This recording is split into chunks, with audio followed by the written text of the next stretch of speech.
I can't imagine. I think heads are going to explode on the other side of screens around the country. I woke her up in the middle of the night and said, honey, I had an idea. I'd like to go back as an orthodontist. It's what I've always wanted to do. And she said, can we afford it? I said, no, we haven't saved for it. She said, okay, go for it. Don't ever get into a partnership because of money. Don't get into a partnership because of convenience. Don't get into a partnership because they have pedo and you have ortho and you're going to corner the market. But the only reason you ever partner with another human being is because you can't imagine living without them in your life professionally. I'm Dr. Scott Law, and I want to thank you for tuning in to the Smile Doctors Off Mute podcast.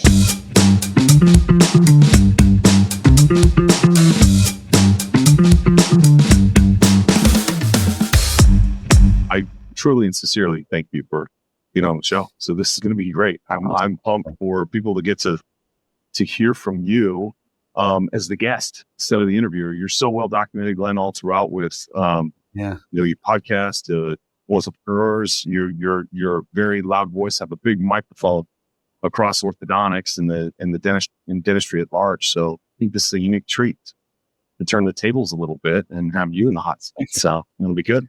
I'm looking forward to it, my man. Very cool. Let's see. So here's a question we might begin with. Well, who, if you could have dinner with anybody in history, who would you want to sit down with and talk to and have dinner with? If I could sit down and talk and have dinner with anybody in history, it'd be kind of fun to enjoy a nice dinner with Moses. Hey. I think that'd be kind of like a fun one. Just nothing more than to see what he looks like, right? Right. Like we all have all these historical figures that play such a huge role in our lives, and we have drawings of what they look like. We have these caricatures, but just like I was once told, growing up Jewish, I was once told that if the average Jewish person today who comes from Poland, Russian, German descent, what have you, were to see what their original forefathers looked like, you might be a little shocked to realize that they probably look like somebody who comes from Saudi Arabia or Iran, Iraq, or, Middle Easterner.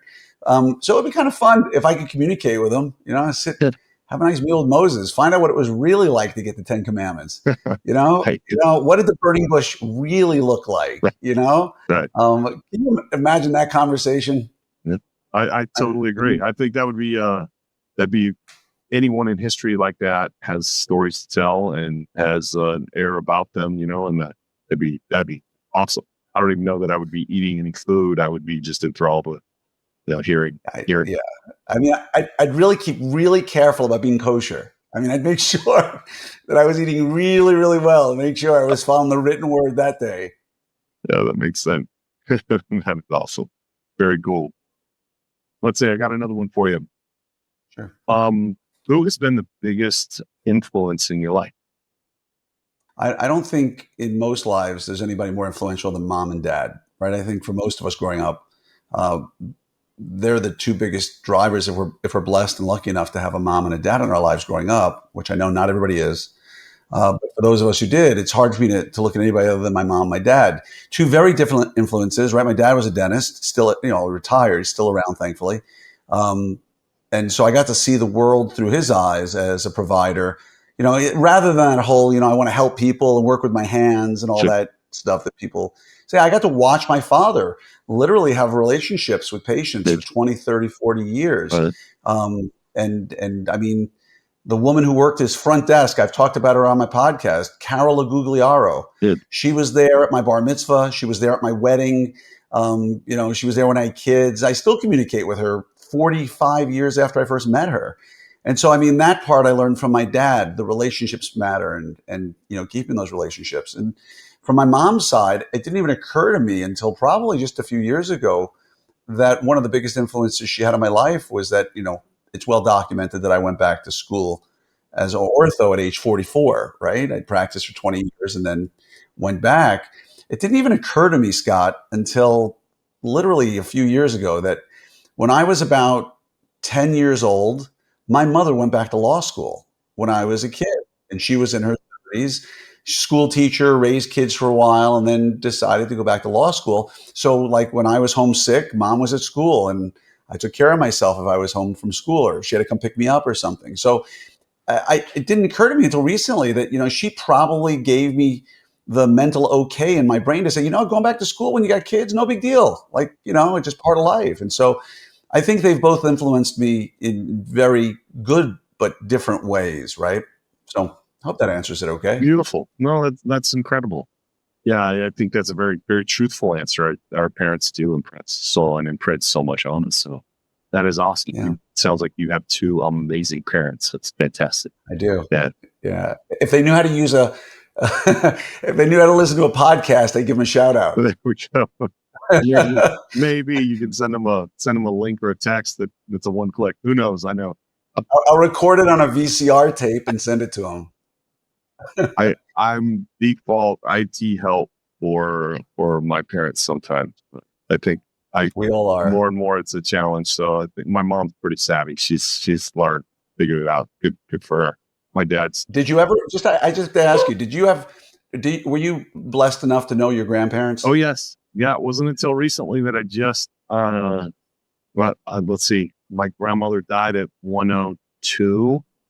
And my grandpa is still alive. He's 96. And then I have another. Yeah, my grandma just recently passed about 6 months ago, but about the same age. So yeah, we've had quite a lot of influence them on me. So you grew up getting to watch your grandparents' big television get covered with a tablecloth and have the new TV put on top of the old television, like. You remember those days back in the day? There was like a plant and like a tablecloth on top of the old TV that had the new TV sitting on top of it. Yeah, that's it. My grandpa loves woodworking, so the whole house is done in white oak with the same can of varnish. It feels like everything is honey oak. The entire house. So yeah, there's a lot. God help you if a flame ever catches any piece of wood in that house. Exactly. Yeah, that's it. That's it. But yeah, strong influences from me. So nice. What I've most admired about you, Glenn, is throughout your career and your life, the more I get to know you, is that you look forward, you anticipate kind of where things are going and carve your own path with what's going on and within the environment, whether that dentistry, certainly it's you forming incredible relationships along the way. But in dentistry, in DSO world, OSO world, also in health as of late, I've really seen some changes in you and your body and your strength and your jujitsu and all that stuff. I would love to hear about you from that perspective of what caused you. I know. Perhaps some of our listeners have heard this, but what caused you to switch up 20 years of an extremely successful dental career to then go to ortho, to have the gumption and the support of your wife and all of that to go to ortho? Tell us that story. Yeah, it's funny because everybody looks at the story from an outside perspective looking, Glenn, it was so brave of you. Oh my gosh, I would never have had the courage. But it really wasn't quite like that. My mom, as I just said, certainly paved the way for me. A mom of two kids, going out with MS, mind you. She didn't know she had MS at the time. She couldn't understand her symptoms. Going back to school with two kids, I mean, that's bravery right there. But it was 2010-ish. We had moved from New York to Seattle when we got married in 96. We moved to Seattle. And I had family there. We loved it there. It was beautiful. It was a great place to start a practice. But after about 14, 15, 16 years of practicing in Seattle, if you're not from there, you can appreciate it is, in my opinion, the most beautiful place in the continental United States. And there's many beautiful places, but Seattle on a sunny day is, in my opinion, the most beautiful spot in the lower 48.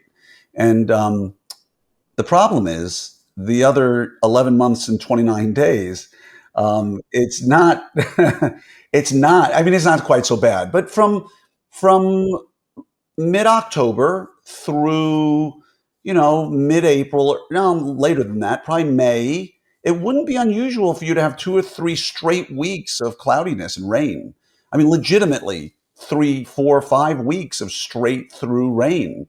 Not heavy, just gray all the time. And for a lot of my patients who I was treating as a dentist back then, I'd say more than 50% of the childbearing age women that I was treating were on some sort of mood altering drug when I go through their medical history.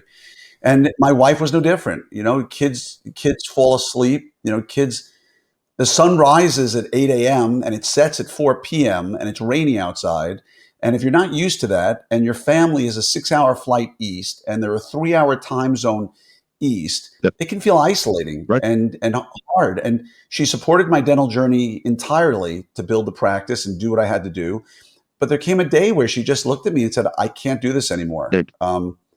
You think we can get out of here? And I instantly said, sure. Yeah, Well, done.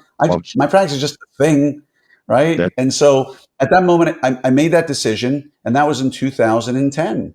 And knowing that we had to relocate, we didn't see ourselves as Northeasterners anymore. It wasn't who we were. The rat race wasn't for us. Good. The West Coast vibe was what we were sort of getting away from, and being that far away from family. And having a Jewish community was important to us. Good. So there weren't a million places that were south of the Mason-Dixon line and sort of east of the Mississippi or near the Mississippi that we could go to. And so we kind of narrowed it down, and we were thinking we'd go to Austin, Texas. Good. And then about 2 weeks after she asked me if we could move, I woke her up in the middle of the night and said, honey, I had an idea. I'd like to go back as an orthodontist. It's what I've always wanted to do. And she said, can we afford it? I said, no, we haven't saved for it. She said, okay, go for it. And so I mean, literally, the decision to leave Seattle was like that. And the decision to allow me to apply was like that. And neither one of us gave any pushback. There wasn't like a long conversation over the dinner table. We just knew that what the other one needed, the other one needed. And so applied to 55 schools, got accepted to none. Me and Stu Frost always commiserate about the fact that neither of us ever got accepted on our first try. Right. And then I reapplied and got in the second time through, and the rest is history, so to speak. That is awesome. And you met some incredible people there. I did. Yep. With in your relationship, certainly with Doug at that time. Best partner ever. One of the greatest human beings I know. My father was burned in his. My father had a couple of partners that really burned him, really, really poorly. And he always says to me, I always wish I had a partnership like you and Doug have, because I think it works because of two things. Number one, as my friend just said to me not long ago, he says, your partnership works, Glenn, because Doug lets Glenn be Glenn, which is true. But I think both of us truly believe that the other person is the better part of the relationship. Like I honestly, firmly, without any question, Doug is way better part of this partnership than I am. And Doug would tell you the opposite, that I'm the better part, but there's no question that I'm right in this one. He, in fact, is amazing. And I think, without getting too deep into it, I think we love one another. I think we really love each other like brothers, and we respect each other. And I always tell everybody, don't ever get into a partnership because of money. Don't get into a partnership because of convenience. Don't get into a partnership because they have pedo and you have ortho and you're going to corner the market. The only reason you should ever partner, I'm not talking about OSOs, DSOs, which is a different conversation, but the only reason you ever partner with another human being is because you can't imagine living without them in your life professionally. And again, the day is going to come where one of us, Doug or I, says, you know what, I'm hanging it up or I'm walking away. And we're partners in everything, not just ortho, but anything we invest in, we're 50-50 partners. The day that one of us decides to walk away is going to be the most disheartening day of my life. Good. Because unlike a marriage, which is till death do you part, right. A business partnership could come to an end one day because maybe you have enough money and you decide I'm going to just work my investments and travel the world and spend time with my family or serve a mission or serve a calling. Right. And for both of us, that to me, if it ever occurs, which I hope it doesn't, will be the saddest day of my life. I'm one of them. Yes. Obviously. Yeah. So you guys are just incredible partners and people. And yeah, I've watched you guys interact through great times, through challenging times. And it's been inspiring. Yeah. So it hasn't always been easy on your journey for sure. You guys started. Can I tell you a quick story about that? Yeah, I'd love to hear it. Can I tell you a quick story? Here's a little inside story that most people don't know about us. And it's gonna blow your mind, Scott. Yeah. And I know what an open-minded kind of guy you are. I can't imagine that. I think heads are going to explode on the other side of screens around the country. when we first came out of ortho residency and came to Dallas, we'd started a practice. We felt it was in the best interest that I'd be the one to start it because I had experience running a practice and Doug didn't. And so we found this little nestled practice in Castle Hills in Dallas, and I started working it. Doug and I was working corporate 3 to 4 days a week in addition to the 2 days a week I was working the practice. And Doug was working corporate 5 days a week, nonstop, in a just crazy job.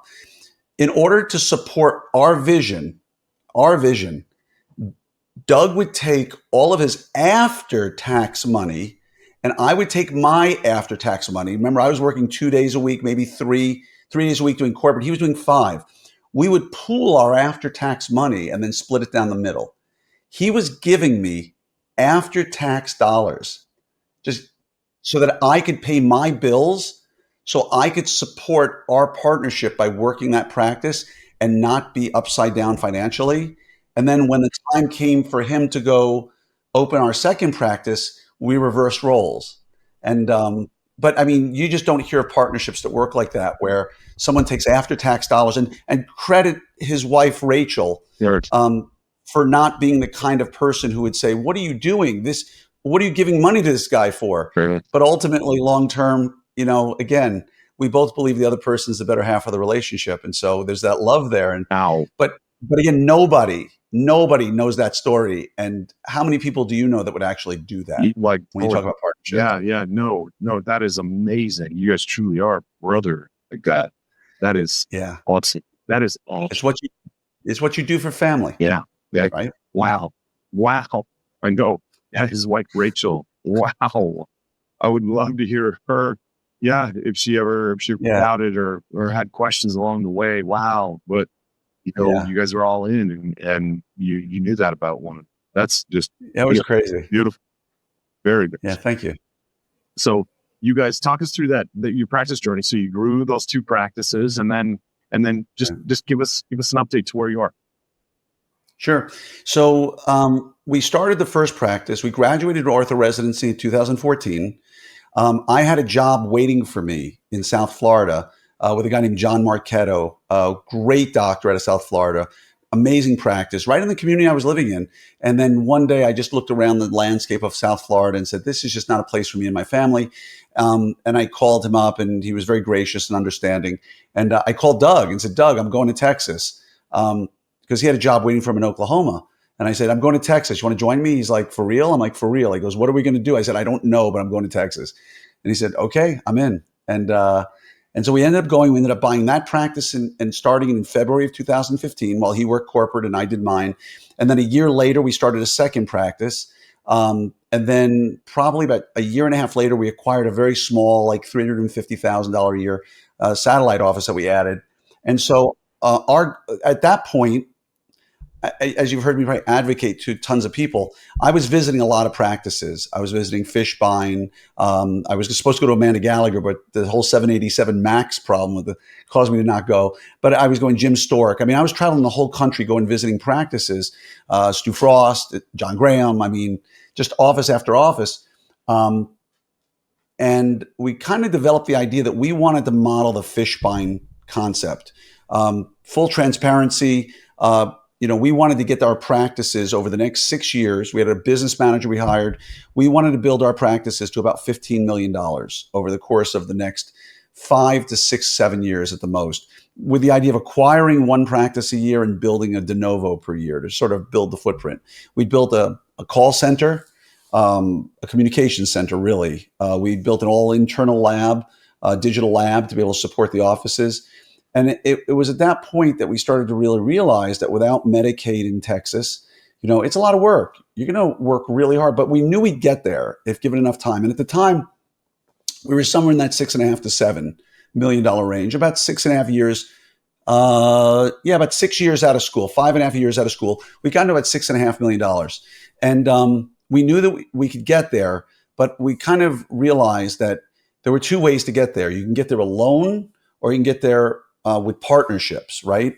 And do you want me to tell you the story of how we ended up with Smile Doctors? Oh yeah, tell me that one. I remember it well, but I'd love to hear from your side. Yeah.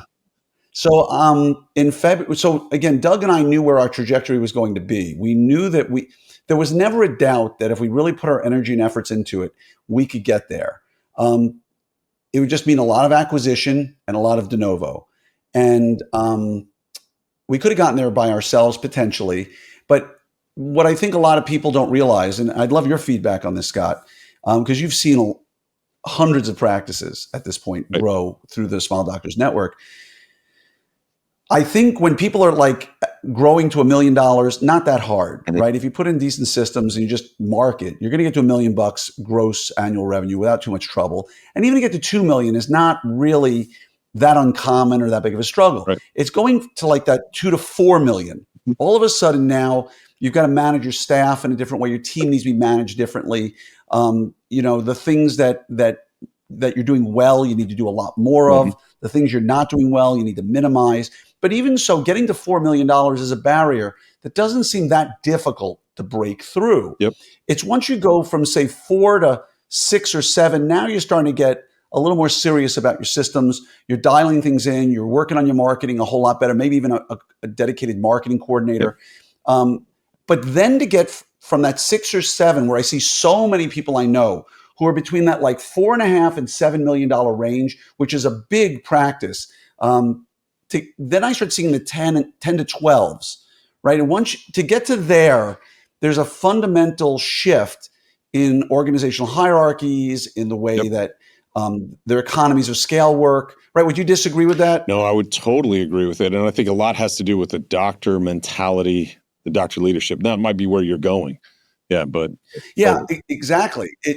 It's to get to that number, you're going to work your tail off, right? And you're probably going to have to hire a team to support you so that because you're only one, right? There's only one, or in our case, 2 of us. We can't clone ourselves to be everywhere and everything. And he had 4 small kids. Mine are a little bit older, but he doesn't want to spend 80 hours a week indefinitely in his practice growing this thing. So it came down to a decision. Do we want to build our own team internally? Or do we want to go in with Smile Doctors or somebody? And the idea that we had was, no, we're going to do it ourselves, right? We're going to build, right? And we still thought we're too small to go, and nobody's going to want anything to do with us because we're so small. I know people are listening. $6.5 million is not small, but based on where we wanted to be, we were still small. Right. And so I just gave up the idea, and we were sitting having dinner one night on a family ski trip in Utah. To Deer Valley or Park City. And John Graham, my good friend, is out in that neck of the woods. So I said, John, why don't you come by, have dinner with the family? We'll have a good time. We'll go out. And when everybody went to sleep, he and I were sitting there just chatting. And he had said to me, hey, by the way, Stu just joined, Stu Frost, who's also a third good friend of ours. Stu just joined a group. So what do you mean he joined a group? And so he sort of explained to me what Stu Frost had done. He joined, and that was in 2021. And so he told me, who did he join? So I made a phone call, and I knew the person who ran the group, and they said to me, hey, I think you guys are great, but I didn't want to step on your toes. I didn't think you were ready yet, but if you are. And literally 2 days later, the whole management team from that group was sitting in my office, and we had lunch or dinner together with Doug. And then it was at that point we sat back and go, well, maybe this is for us. And so let's go do some homework. And that's when we looked around and saw the landscape, which wasn't very different than it is today in terms of the big names of groups. But one of the ones we reached out was Smile Doctors. And my cousin, who happens to run a private equity, started and runs a private equity firm in Hamburg, Germany. I reached out to him and said, look, there's a lot here I don't understand. Can you do me a favor and just do some homework? Now, to put things bluntly, Doug didn't want to join Smile Doctors, not because he didn't like Smile Doctors, but because some of the other groups had friends of his or names he knew or folks he wanted to be around. And I just kept saying, Doug, forget the names. Don't worry about names. Let's do what's best for the organization. And my cousin came back and got on a call with the 2 of us after he interviewed Smile Doctors management and all the management from other groups. And he just said to us, I could get into a long, detailed explanation for you guys about what I look at. But at the end of the day, from a financial stability perspective, it's not a fair fight. Those were his exact words. It's not a fair fight. We said, what do you mean? He goes, Smile Doctors is so far ahead of the other companies you've spoken to from a financial stability perspective, that if you were going to ask me, who do you feel the best about in terms of long-term stability, that your equity is safe, that you've got a company that's growing, that it's headed in the right direction, he goes, Smile Doctors is the only one you need to join. And so Doug sort of said, really? He kept trying to push. And my cousin kept saying, Doug, if you're looking for the right choice, forget names, forget people, forget whatever, it's Smile Doctors. And we ended up working through negotiations and ended up joining Smile Doctors in October of 2021. Got a great education on it along the way. My cousin educated me. There were some great folks out there like Chris Benson, who I spent a lot of time with picking his brain. And everything he told me back in 2021 before we joined, not just about Smile Doctors, but about the landscape of the OSO DSO world, every single thing he told me back then came true. Like unbelievable. Wow. And even he said at the time when I asked him, I said, knowing our practice for us, what is the best fit? He goes, yeah, Smile Doctors is the best fit for you guys. And he didn't say there was problems with the other ones, to be crystal clear, but for us, he felt it was the best fit. And then 6 months later, I just did a check-in with him. And so what do you think? He goes, in the last 6 months, based upon what they've done, he says, I feel even more bullish on Smile Doctors, like they're making great choices. And that was before all the more recent events that have occurred. Sure. So long story short, we felt that the organizational structure, as well as the financial stability, the cash on reserves that Smile Doctors had at the time, the ability to tack in any direction they wanted, the marketing support, the HR support, and the fact that you were already doing it for 100+ other practices before we came on board. Those are all things that really sort of swung us in that direction, as well as the promise of 2 head of cattle. Yes. That was the part I remembered. Yes, I was waiting for you to bring that. I know. That was not the reason I joined Smile Doctors, people. Just so you know, 2 Black Angus head of cattle. I think it's a combination Black Angus and something else, right? Yeah, they're good. They're delicious. It's Wagyu Black Angus. Although for anybody out there, we're going to go back to biblical terms. For anybody who joins Smile Doctors, Scott Law will give you 1 head of cattle. Yeah, we have a few head of cattle out in our. That'd be awesome. You look out on your pasture. Oh, that one is Joe's. That one is that's right. Have your own brand mark. That's awesome. No, we do. We have to make that happen. I gotta come clean on my promise. I'm absolving you of any promise related to it. For variety of reasons. Awesome. I know we joked tongue in cheek about it, but I owe you some, so let's do it. You get me one, and I'll cook it up. That's it. I have always respected you guys, and I do know. I know people have friends all around, right? And I think Smile Doctors does have some big names who are on stage and who present on their clinical and everything there. But we don't have everybody. And so I totally respect that. And people want to go where they feel comfortable. I will say, just having recently come off of our Smile Doctors Summit, we have the most amazing doctors I know. Yeah. And it was just amazing to have so many doctors in one place, over 500 people there. And just to talk about what we're doing as a business, what we're doing for people, putting people first, love people first, straight and T second, and just have that go all the way through and through. I can't describe just how it is and how it's genuine, how that is who we are. And it's so nice to be able to focus on that when we have the proper structure, when we're there, so that doctors can win and succeed and do what they do best. And when you have people who want to do what they do best with their heart and serving others, then everyone, it just feeds. It was such a beautiful feeling there on that meeting, and then to go and carry out what we've been doing. It was awesome. I'll tell. Do you mind if I share a little bit about the recent acquisition on the MyOrthos team at the meeting? You might guess. So it was awesome, and I can't remember if you were there for that point, but someone stood up and shared where, we wear lanyards. Everyone has lanyards and a name tag and everything. And so this year, because we had so many recent affiliations, MyOrthos, namely just a month before the meeting, MyOrthos got a different color. I think they got orange, right? And they were orange. And so right when they checked in, we talked to them for months as we were getting ready to do this acquisition and really integrate them. We said that, you are not going to be the redheaded stepchild, but yet right when they check in, they're handed a different color lanyard. And I know they all kind of looked at it like, I thought they said they weren't going to do this and that we weren't going to be treated, as second-class citizens there. And, but quite the opposite. It was so we could identify who can we go and put our arms around, get to know and welcome them into the group. And it was at the end of the meeting that Todd Bivens stood up and he shared his side of the story, how he was nervous at check-in when he saw that registration, right?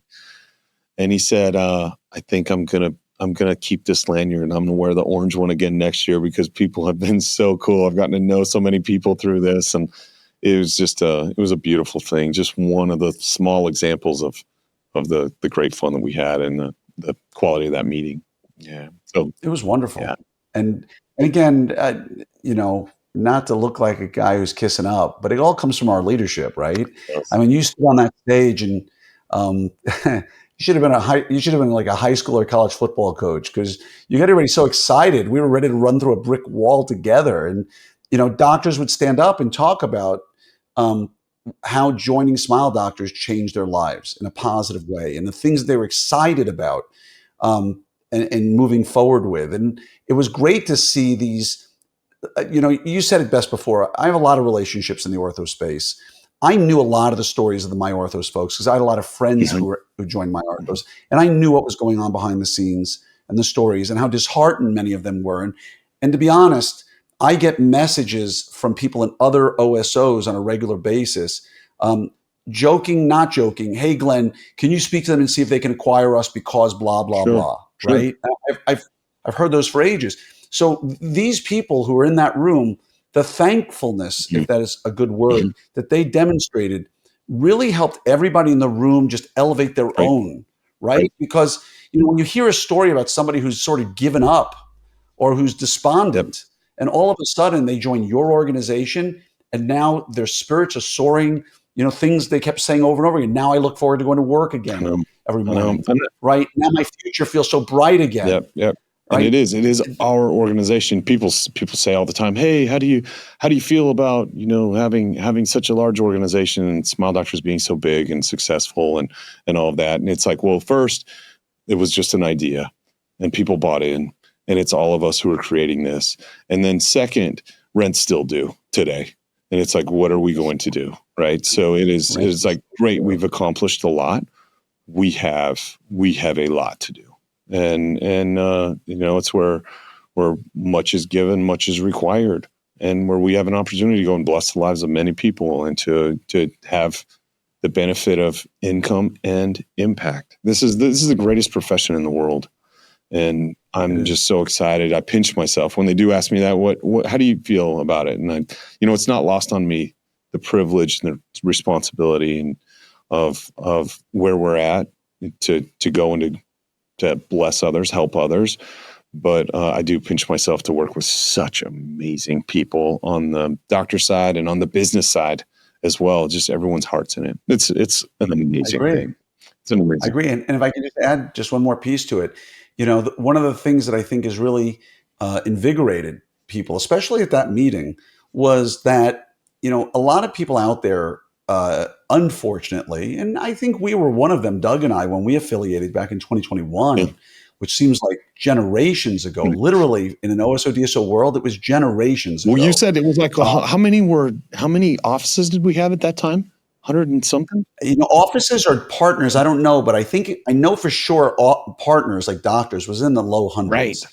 We had like 130, 140 when we joined. And now what do we have? 400 and... Oh, we have over... Oh, yeah. So, yeah, we're at like 460. Yeah. Yeah. It's amazing. It's tripled since we joined. And I mean, I don't want to blame it all on me. I'm just saying. I love it. But joking aside, when we joined, you had just gone through one generational iteration, which was you went from calling all the offices Smile Doctors to allowing them to retain their own name. Which back in the day was a deal breaker for a lot of docs if they had to change the name of their practice from Krieger Orthodontics to Smile Doctors.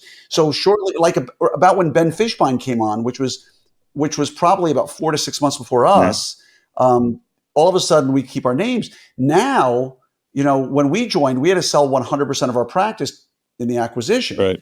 Nowadays, the generational game changer of being able to maintain ownership in your practice, so that not only are you both working together as partners, but you're still making a really solid income in addition to the salary that you're being paid. So I always tell anybody who's thinking about joining Smile Doctors today, if I joined 21 when these things didn't exist, when de novos didn't exist, when sort of the bolt-ons, if you will, or acquisitions of smaller practice didn't exist, if the marketing that they're doing now, that Kaufman is doing for Smile Doctor, none of these things existed in 2021 when we joined, all the more it's ripe today. Like the opportunities afforded to the people who are in that room to be able to go open a new practice in partnership with Smile Doctors and the organizational support, which we did back in June or July of last year. I mean, these are things that are game changers, in my opinion, that if I was looking for a new practice, a new OSO to join today, it would be so much more than just the strength of the financials, which from what I understand, Smile Doctors is still a leader in the clubhouse on that. But it's the other stuff that feeds our entrepreneurial fires, so that you don't say, well, you sold everything, what do I have to work for? Well, you have a partnership, but a lot of people have a hard time wrapping their heads around that. If you're a 40% owner in your practice and you're getting 40% of the net proceeds in addition to your salary, now you got something a little different to work for, right? It's a totally different position. I could pose it to you. You guys were doing $6.5 million. You're at an inflection point where it's either, are we ready to go 100%, sell 100% of your practice? Right. Or do we want to really hunker down and put infrastructure in and see if we can build up our EBITDA? Or today you guys would have had the option to go, well, let's go a JV model where you go on the split where you only sell part of your practice, and then as it grows, you see that upside. So that's where people and then sell it a second time. Right. And then sell the second half. Right. I mean, that's like, I know. So I tell younger doctors, look, I'm not a financial advisor, clearly. I'm not a broker, but I've spoken with a lot of brokers and I've spoken to a lot of financial advisors, and I've spoken to people in the industry who say to me, I talk to young docs, they go, well, I'm not ready yet. And they're doing $3, $4, $5 million. And I said, what I was told was, if you're growing consistently at 20 or 25% year over year over year, I'm not talking like our January was 25% bigger than last year's January. But if you're legitimately growing at 20 to 25% a year, then you may be able to make a case that you're still growing. But if you're growing 5, 10, 15%, the OSO is likely growing faster than you are.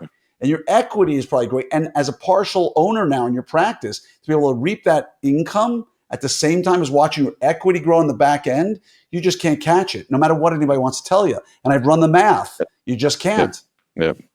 Know what it is. It's a great option for people who want to do it. I think OSOs aren't for everybody, and not everybody is for an OSO. I mean, we're very selective, and it's one of the things that makes us special is we want the right people to come in and to pull alongside everyone else, that their heart's in the right place. And I get to do a lot of the business development dinners and sit down with doctors and really kind of look into their heart and just see, how do you treat your team? How do you treat your patients?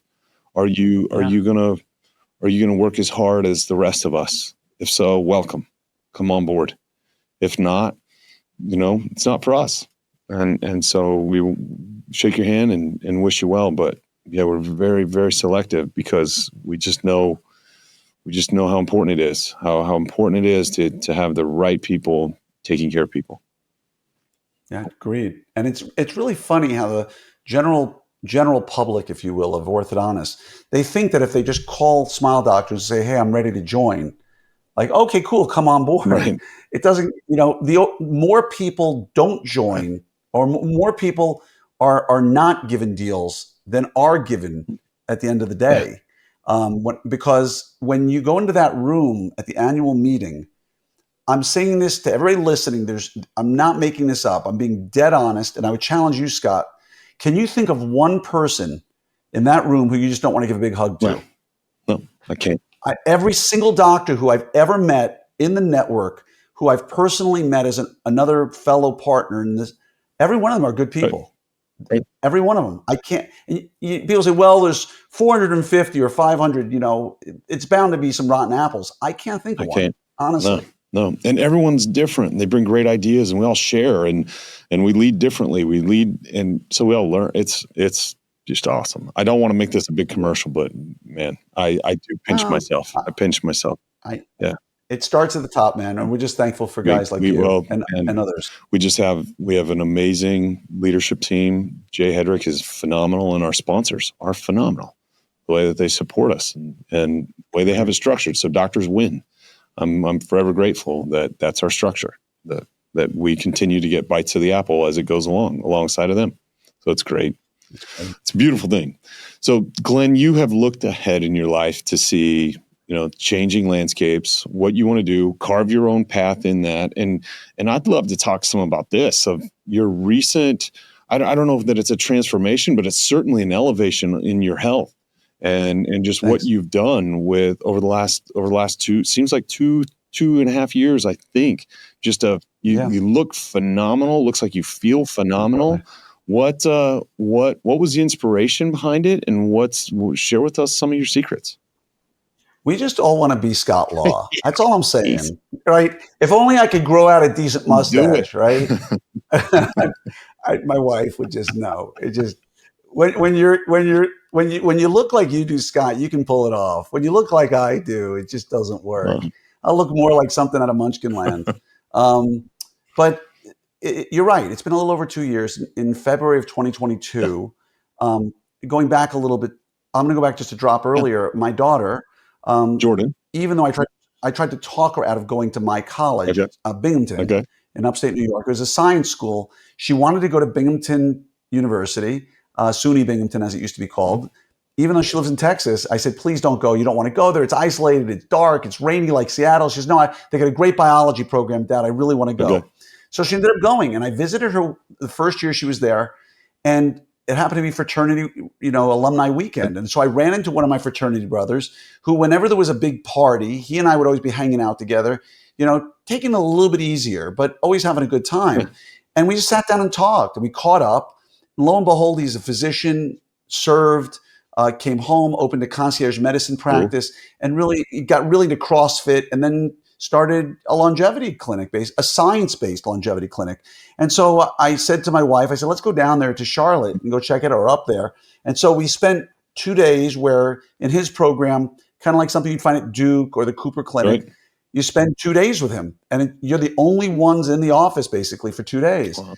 And everything from a CT of the heart to a carotid ultrasound to neurocognitive testing to fitness testing to a VO2 max, everything except probably vision, which I'll do a cursory exam, but everything else is viewed top to bottom. The blood panel is genetics, epigenetics, the Gallery test, which is the only real way to screen for 50 different cancers, like pancreatic at the cellular level, which, by the way, just a quick aside, everybody listening, it's called the Gallery test, Galleri. It tests 50 different cancers at the cellular level. So before a CAT scan, before an MRI, before anything can find it, and with a 99.5% accuracy. Wow. It's an expensive test. It's over $1,000 just from the lab. But you should get this done at least once every year or two because it's just, again, you can spot pancreatic cancer at cellular level. So, but we did that for 2 days, and he looked me in the eye after my DEXA scan and said, Glenn, we're good friends. I don't want to say you're a little heavy, but we're going to call you over fat. And I was like, what do you mean over fat? I'm under skinny. I want to call it that. But my body fat percentage was a little higher than I wanted it to be. My visceral fat was higher than it should be. And he said, look, you may work out a lot, you may take care of yourself, but you're on your path towards metabolic disease, right? You're on your path to, you're 55 years old at the time. If you continue this path, you'll be like most American males. You'll end up overweight, insulin resistant, atherosclerotic, hypertensive, diabetic, stroke, whatever it is. And I said, you tell me what to do, Jeff, and I'll be the best patient you've ever had. Wow. He said, oh, come on. I said, trust me. And so he put me on some tirzepatide at the time, or he put me on some semaglutide at the time, because that's how we were going to reduce my visceral fat, which triples your risk of a lot of really bad things if it's above 2 pounds. And I was at 4.2. Okay. He put me on testosterone because being in my mid 50s, my testosterone was low. And it's not about sexual dysfunction that people talk about. It's about thinking more clearly. It's about muscle mass, which, by the way, a quick aside to everybody listening, the number one way to lengthen the quality of your life and lengthen your life is putting on muscle mass, not doing high intensity interval training, not getting on a bike and riding 100 miles. Those are things that are good for you. But if you want to lengthen your lifespan scientifically, muscle mass. And for guys our age, I know you're only 29, Scott, but for older guys like me, testosterone is a really good way to help to do that. So we got on some testosterone, semaglutide, and I started really doing a lot more weight training, a lot more protein. I got more into a ketogenic diet where a lot more protein and fat, and I cut out all sugar from my diet, and I wore a continuous glucose monitor for a while. Yeah. And his goal for me was he wanted me to lose, in 1 year, he wanted me to lose 20 pounds of fat and to gain 10 pounds of muscle. Nice. And we identify that through a DEXA scan, which is a very, very accurate, it's the gold standard in determining whether or not, you're changing your body composition. And so 6 months later, I got on my DEXA scan just here in Dallas to just sort of send him the results and see where we were on our pathway. And he wanted 20 and 10. At that point, in 6 months, I'd lost 34 pounds of fat and gained 17 pounds of muscle. Love it. In 6 months. Dang. In 6 months. Dang. Yeah, it was like I was getting on my scale every day, but the number on the scale doesn't really matter if you're recomposing. My coach always says it's like weighing your car to see how much gas is in it. It's a terrible way to try and understand how much fat muscle ratio you have. Yeah. I love that. And so I think there are these several stigmas out there, Scott. And by the way, you can attest to this because you and I bump into each other at the gyms at the Smile Doctors meeting at 5:30 in the morning. I just look at you, I'm like, holy crap, that's what I want to be one day. And it's just, it's great to see. And, I think there's several things that get in people's way. Number one, people are too busy, right? I'm too busy. I don't have time for this. BS. Yep. You can always find that extra half hour, 45 minutes of the day, wake up 45 minutes earlier, go to bed 45 minutes earlier. Yep. I mean, you can always find the time. Or people say, well, I'll get to it sooner or later. If it's not on the book, it's not going to happen. Right. So schedule it.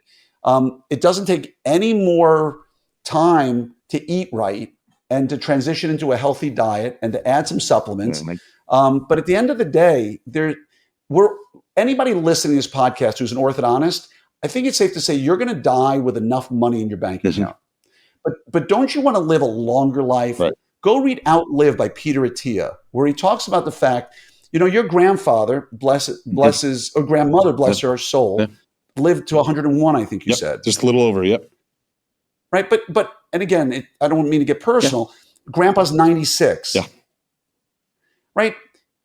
Is Grandpa traveling the world at 96? No. Is he getting on a plane? No. Is he walking 5 miles a day? Is he living a relatively normal life? Or is it like most of our family members? God, love Grandpa. He's 96 years old. He's in a home or he's in an assisted living facility, and he's hanging on and he's able to talk and communicate, but he's not the guy he was 10 or 15 years ago.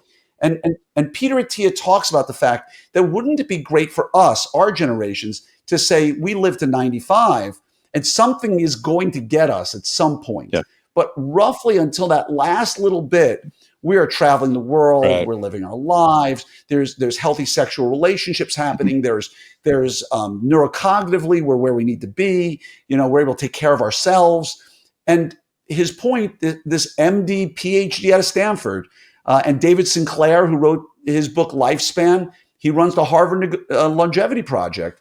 They're saying that this is within our reach today, knowing what we know about genetics and epigenetics, knowing what we know about diet, nutrition, and exercise. And the last stigma is there are some great, I don't want to use the words chemicals, but enhancers out there that are safe, effective, proven, that we can utilize to help facilitate getting there. It's kind of like having a pounding headache and saying, I know I have 2 Advil, but I don't like to take medicine. Well, you like getting a pounding headache more? So if you can lose body fat, gain muscle mass, think clearer, live a better life, and this has all been studied for decades, why would we not choose that? So I'm, maybe in 5 years I grow a 3rd eyeball and people say, you see, we warned them. But, until that happens, I'm 57 years old. I compete in jiu-jitsu on a national level on my belt ranking and my age. And I just can't imagine ever giving this up. And once you see it, you can't go backwards, right, Scott? Right. No. I never want to go back to what I was. It was rough. It was a rough time of life. I felt miserable about myself mentally. Just wasn't pleased with who I was and how I was failing to show up in that way and as an example to my family and my, and so, I decided to make a change and now I'm hooked. And I feel so much better. I don't want to miss workouts because it's the mental part. I just love going out and exerting effort, lifting weights, clearing my head, and then attacking the day. So it's awesome. Amen. It is awesome. Once you get there, you never realized, the engine, using your metaphor, the car wasn't really running as well as it does later, but you don't realize it until you put super gas in it. Once you put the good gas in it, you're like, whoa, I didn't realize the car accelerates like this. I didn't realize that, the world is this color. And really, folks, I'm sure Scott would say the same. I would encourage anybody out there, if you don't start soon, even with little steps, when are you going to start? You're going to have a much better life. Yeah, but congratulations to you. That recomposition is amazing. You went, so tell us again, brother. 17 pounds of muscle. How much fat dropped? Yeah, this was just in the first 6 months. Awesome. It was 17 pounds of muscle gained and 34 pounds of fat lost. Wow. So I lost 17 pounds. But unlike, my friends who, they have a wedding coming up or something, so they start dieting and they lose 20 pounds. They went sarcopenic, right? They burned their muscle mass because they didn't lift weights or they didn't use testosterone. They lost 20 pounds of some muscle as well as fat. And then when they gain it back later, they gain back fat more than muscle. And now their body composition is higher. So 17 pounds of muscle gained and 34 pounds of fat lost in 6 months. And, I've kind of stayed there at this point. My DEXA scan says I'm pretty stable. I mean, I could probably lift heavier and go bigger, but I like the weight class I'm in jiu-jitsu. And so I like being where I am. And I seem to be at a perennial 11 to 12% body fat. And you know what? I will take that I'll take that number to my grave if I could, right? Oh, that's great. Great shape. Yeah. Congratulations. Thanks, brother. Always inspired by you. No. You are the king of deflection, Glenn, if there ever was one, just to find good in other people. And it's what makes the relationship so fun to be around you, and so many people like to hear from you and be near you. So thank you. I thank you for the compliment. It makes me feel really good. But I'm just being honest. When I walked into the Smile Doctors meeting, what was it? 2 or 3 years ago. I don't remember where it was held. It was at an AAO meeting, I think. Right? It was held in AAO. Was that 2 years ago? I think it was 3 years now. 3 years. 3 years ago, I walked in and you got up to stand and you walked in off the side. And I just turned to Doug. I just went, holy cow. Yeah. And Doug and I just sat there for like 10 minutes, just looking at you going, what is he eating that we're not? And seriously, it's folks like you and others who, I don't mean it as deflection. I'm being dead honest. I will never, ever forget the people who inspire me. And that moment was one of those moments where I think I turned to you at that point. I said, I just started. And you were like, yeah, right on. It's great. It is. It's what we want to make each other better. And so thank you. Thank you for your impact on me, on so many, on this industry and all that you do. So love being partnered with you, Glenn. Thank you. All right. Likewise. Have an awesome day. Thanks, brother. You too. Yeah. You want me to talk? But I'm so shy. I don't like to talk.